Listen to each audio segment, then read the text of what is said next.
Magandang araw! For today's vlog, magluluto tayo ng creamy tuna carbonara ala Mami Jem.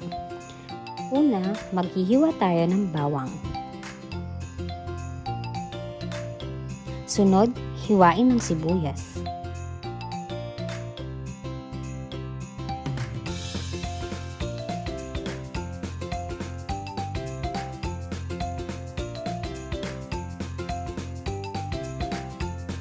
Next, hiwain ng ham.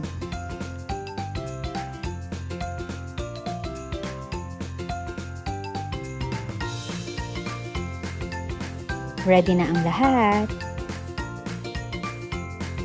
Sa isang kawali, maglagay ng mantika at ating iprito ang ham.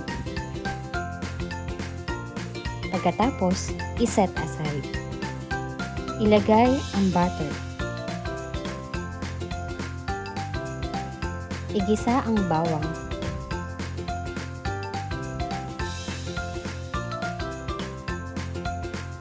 Isunod ang sibuyas. Ilagay ang mushroom.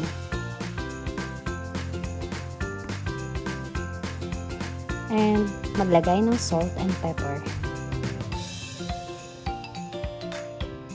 Sunod nating ilalagay ang tuna.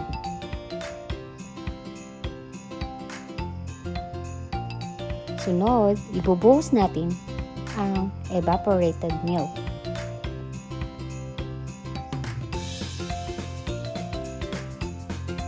Ilagay ang all-purpose cream.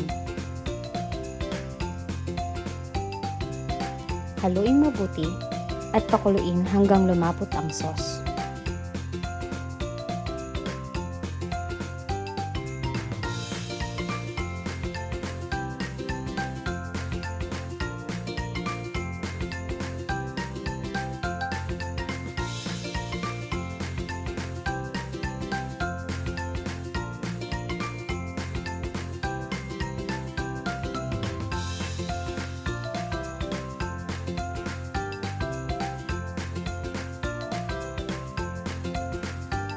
And we're done.